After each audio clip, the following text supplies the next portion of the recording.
మోక్షము మానవులకు మాత్రమేనా? ఆశ్రమ గోవు లక్ష్మి మోక్షాన్ని పొందిందని ఒక పద్య రూపంలో భగవాన్ ధృవపరిచిన 3 రోజుల తర్వాత సూర్యనాగమ్మ గారు తమ లేఖలో ఒక ఆసక్తికరమైన విషయాన్ని తెలిపారు. ఒక భక్తుడు ఆ విషయాన్ని గురించి ప్రస్తావిస్తూ, స్వామి, జంతువులు, పక్షులు మీ సమక్షంలో మోక్షం పొందడం గమనిస్తున్నాము. మరి మానవులు మాత్రమే మోక్షాన్ని పొందగలరన్నది నిజం కాదా అని అడిగారు. భగవాన్ చిరునవ్వుతో, ఎందుకు? ఒక గొప్ప సాధువు ఒక ముళ్ళ పొదకు మోక్షాన్ని ప్రసాదించారని చెప్పబడింది. ఆ భక్తుడు ఎంతో ఆతృతతో, ఎవరు ఆ గొప్ప వ్యక్తి, ఆ ముళ్ళ పొద కథ ఏమిటి అని అడిగాడు. భగవాన్ చెప్పిన కథ సూక్ష్మంగా ఇలా ఉంది. చిదంబరంలోని దీక్షితార్ కుటుంబంలో ఉమాపతి శివం జన్మించాడు. దీక్షితార్ వర్గీయులు పారంపర్యంగా చిదంబర నటరాజస్వామి ఆలయంలో అర్చన కార్యక్రమాలను నిర్వర్తించే ప్రత్యేక హక్కు కలిగి ఉండేవారు. తమిళ, సంస్కృత శాస్త్రాలను గొప్పగా అభ్యసించి ఉమాపతి శివం శివాచార్యుడిగా పేరు పొందాడు. అతను దైవవశాత్తు ఒకసారి మరైజ్ఞాన సంబంధర్ అనే మరొక గొప్ప శైవ యోగిని కలవడం జరిగింది. ఆయనకు శిష్యుడు కావాలని ఉమాపతి శివం నిశ్చయించుకున్నాడు. సామాజికంగా తక్కువ వర్ణానికి చెందిన మరైజ్ఞాన సంబంధర్కు ఉన్నత వర్గానికి చెందిన ఉమాపతి శివం శిష్యుడు కావడాన్ని ఇతర దీక్షితార్లు ఎవ్వరూ అంగీకరించలేదు. ఉమాపతి శివంను సంఘ బహిష్కృతుడిగా చేసి చిదంబరం నుండి బలవంతంగా వెళ్ళగొట్టారు. నగరం వెలుపల ఒక మఠాన్ని ఏర్పరచుకొని ఉమాపతి శివం శివారాధనలో కాలం గడపడం మొదలుపెట్టారు. ఉమాపతి శివం యొక్క గొప్పతనాన్ని ప్రజానికానికి తెలియచెప్పాలని నిశ్చయించుకున్న శివుడు ఒక లీలను ప్రదర్శించాడు. ఆ కాలంలో చిదంబరంలో పేట్టన్ సాంబన్ అనే ఒక వెలివేయబడిన వ్యక్తి ఉండేవాడు. తక్కువ వర్ణానికి చెందినందున అతడు చిదంబరంలోని ఆలయంలోనికి వెళ్ళడానికి అనర్హుడు. కానీ ఆ కారణం అతని అపారమైన శివభక్తికి ఏ రకంగానూ అడ్డు రాలేదు. తాను ఎక్కడ ఉన్నా, ఏ పని చేస్తున్నప్పటికీ నిరంతరం శివునిపై నుండి ధ్యాసను మరల్చేవాడు కాదు. అతని అచంచలమైన భక్తికి మెచ్చిన శివుడు సాంబన్ ఎదుట తన సంపూర్ణ రూపంతో త్రిశూలం, గొడ్డలి, జింక మొదలైన అన్ని ఆయుధ చిహ్నాలతో సహా ప్రత్యక్షమయ్యాడు. సంభ్రమాశ్చర్యాలతో తబ్బిబ్బైన సాంబన్ను ఏదైనా వరాన్ని కోరుకోమన్నాడు శివుడు. సాంబన్, నాకు మోక్షం కావాలి, అది తప్ప మరేదీ వద్దు అన్నాడు. అప్పుడు శివుడు తాటాకు మీద ఒక సందేశాన్ని రాసి ఇచ్చారు. అందులో ఈ ఆదేశం చిదాకాశవాసి భక్తులందరికీ సౌలభ్యుడు అయిన ఉమాపతికి ఉద్దేశింపబడింది. నీవు పేట్టన్ సాంబన్కు సాంఘికంగా భిన్నభావంతో చూడబడే దృష్టి తొలగించబడేలాగా దీక్షను ఇవ్వవలసిందిగా ఇదే నా ఆజ్ఞ అని ఉంది. శివుడు అప్పుడు సాంబన్కు ఆ చీటీని ఇచ్చి ఉమాపతి శివంను అతని మఠంలో కలిసి ఇమ్మన్నాడు. అడుగు వర్గానికి చెందిన తాను నేరుగా ఉమాపతి శివంను ఎలా కలవడం అన్న సందిగ్ధంలో సాంబన్ పడ్డాడు. కానీ పరిస్థితులు ఎలాగో అనుకూలించడంతో ఉమాపతి శివం సమక్షానికి చేరాడు. ఆయన కాళ్ల మీద పడి ప్రణమిల్లి శివుడు తనకు ఇచ్చిన ఆ తాటాకు చీటీని ఉమాపతి శివంకు అందజేశాడు. దాన్ని చదవగానే సంభ్రమంతో పరవశుడైన ఉమాపతి శివం శివాజ్ఞను శిరసావహించి సాంబన్కు వెంటనే నయన దీక్ష అనగా కళ్ళ ద్వారా ఇచ్చాడు.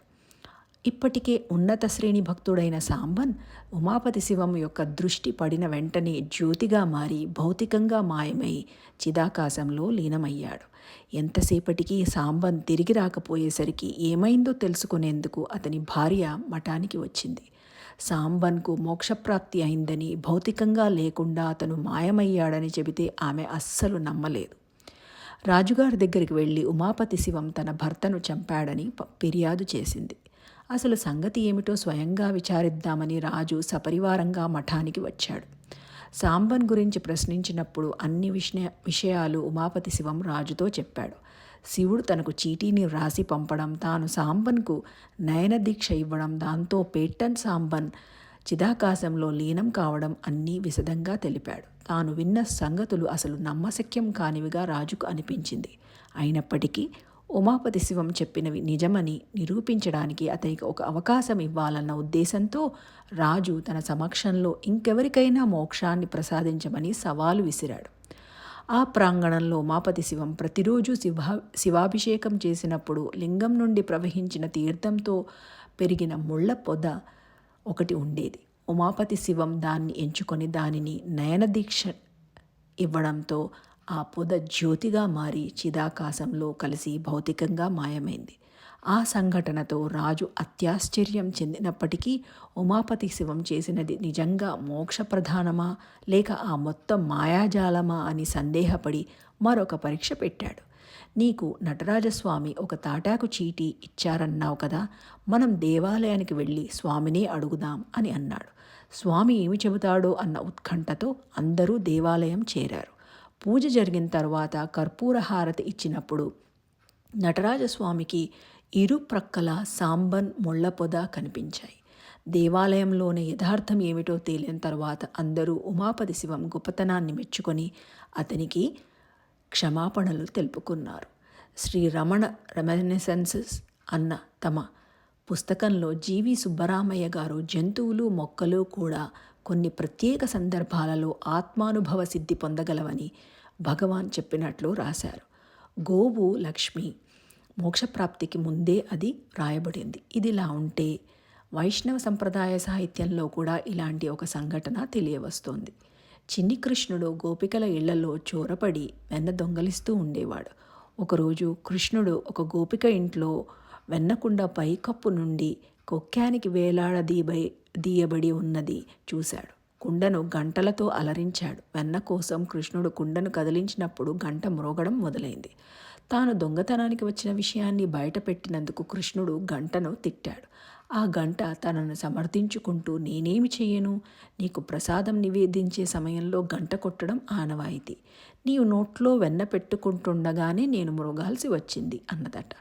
ఏది ఏమైనా గంట శబ్దం విన్న గోపికలు కృష్ణుణ్ణి పట్టుకునేందుకు తరుముకు వచ్చారు.